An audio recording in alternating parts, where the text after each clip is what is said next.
Podemos sentar.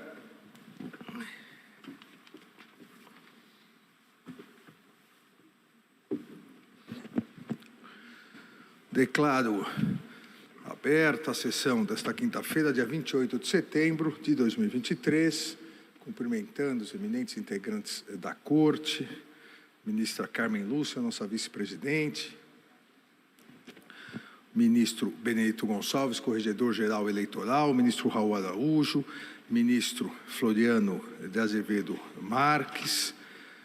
Também gostaria de cumprimentar, fazer um cumprimento especial à ministra substituta Edilene Lobo pela sua primeira participação no plenário do Tribunal Superior Eleitoral. Hoje é um momento histórico em que temos a participação pela primeira vez num tribunal superior de uma ministra negra, a ministra Edilene Lobo. É uma honra para todos nós, a eminente professora, jurista, que ao longo de toda a sua trajetória, com competência, inteligência, firmeza, exerceu a sua carreira jurídica não só na Justiça Eleitoral, mas principalmente na Justiça Eleitoral. Temos todos absoluta certeza que muito agregará ao Tribunal Superior Eleitoral. Seja bem-vinda, ministra Edilene Lobo. Também cumprimento o vice-procurador-geral eleitoral, professor Paulo Gustavo Gone Branco.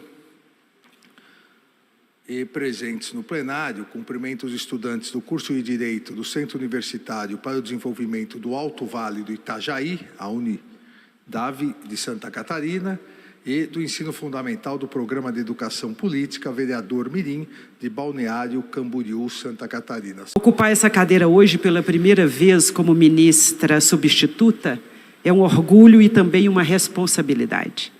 E neste momento, perpassando a minha vida profissional como advogada e como professora, lembrando da minha paixão pelo direito e minha fidelidade à democracia, eu quero dizer que esse lugar onde estou não é só meu, não é só de uma pessoa. Este lugar e esta missão são a um só tempo resultado e ponto de partida de lutas históricas de grupos minorizados para vencer a herança estrutural de desigualdade de oportunidades que precisa ser superada em nossa nação. Cito brevemente, serei mesmo muito breve, alguns números que estampam esta realidade. Negras são apenas 5% da magistratura nacional, havendo apenas uma senadora autodeclarada negra, portanto 1% do Senado. 30 deputadas, correspondendo a cerca de 6% da Câmara Federal. Mulheres negras ainda ocupam 3% dos cargos de liderança no mundo corporativo, mas são 65% das empregadas domésticas. Mesmo com as mulheres negras, que são 28% da população brasileira, recebendo cerca de 46% do salário de um homem branco, não se deve pôr em dúvida a capacidade de empreender e gerar renda desse grupo minorizado politicamente, mas com potencial para crescer e em luta. Sim, há carência, mas nós somos potência.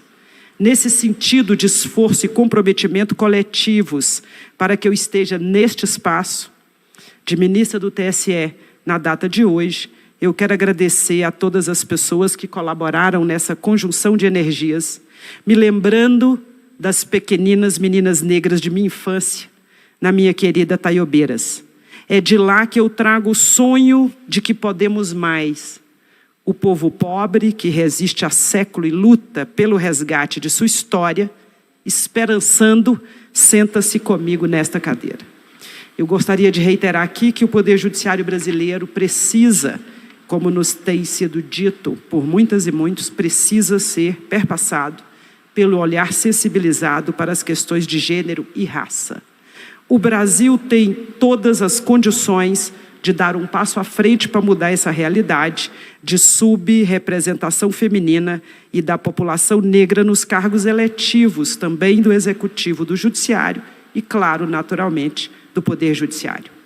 A ensejo, eu louvo aqui uma decisão histórica tomada esta semana pelo Conselho Nacional de Justiça, o CNJ, tratando do critério de paridade de gênero para a composição de tribunais. Uma ação política afirmativa importante. Esse importante debate, entretanto, não seria possível, presidente Alexandre, senhores ministros, sem a trilha aberta pela Resolução 255 do mesmo CNJ, de setembro de 2018, que instituiu a Política Nacional de Incentivo à Participação Feminina no Poder Judiciário, quando o CNJ era presidido pela ministra Carmen Lúcia. Esta ministra, pioneira em tantas lutas que inspiram e guiam os passos de muitas outras mulheres. A essa mulher de fibra, a essa professora impressionante, é de se render todas as homenagens em preito de imensa gratidão. Precisamos somar forças também para a iniciativa de combater a violência política de gênero, que resulta no alijamento das mulheres nas candidaturas partidárias a cargos eletivos e que desestimula as que ocupam mandatos conquistados a duras penas. Quadro ainda mais grave nos municípios, onde a insegurança se manifesta de maneira extremamente preocupante para as eleições que se avizinham. Ministro Alexandre de Moraes tem nos advertido, nos alertado e nos estimulado a somar esforços na luta contra a violência política de gênero. Muito obrigada, presidente. É nessa reflexão, penso que podemos debater e construir um diálogo democrático e convergente para aperfeiçoar o protocolo para julgamento balizado pela perspectiva de gênero, que também deve ser atravessado pela perspectiva de raça, de equidade racial. E esse enfrentamento está atrelado a um outro pilar que os desafios da revolução digital nos impõem diariamente: a desinformação, as temidas e temíveis fake news e as criminosas milícias digitais atentando contra a democracia. É nossa tarefa, como nos orienta e nos conduz o ministro presidente Alexandre de Moraes, trabalhar e ministrar justiça de forma a entendermos a prática da desinformação como matéria-prima que sustenta o modus operandi dos discursos de ódio. Imensa gratidão, presidente, por todo o carinho, atenção e gentileza sempre dispensados à minha pessoa. Gratidão, ministra Carmen, pelo cuidado e apoio que me oferece nessa trilha, por vezes pedregosa, aberta por Vossa Excelência, enxergando longe no horizonte, desde sua querida, nossa querida, mineira cidade de Espinosa. Gratidão, ministros Cássio Nunes, que não se encontra presente, mas nos acompanha certamente, ministro Raul Araújo, ministro Benedito Gonçalves, ministro Floriano Azevedo Marques, ministro André Ramos Tavares, cuidando eu bem da cadeira dele, devo dizer, brevemente. Gratidão pela recepção de todos os dias e as menções honrosas. Gratidão, servidores e servidoras que me orientam, me carregam, me explicam e me acompanham nas tarefas comenzinhas de um aprendiz.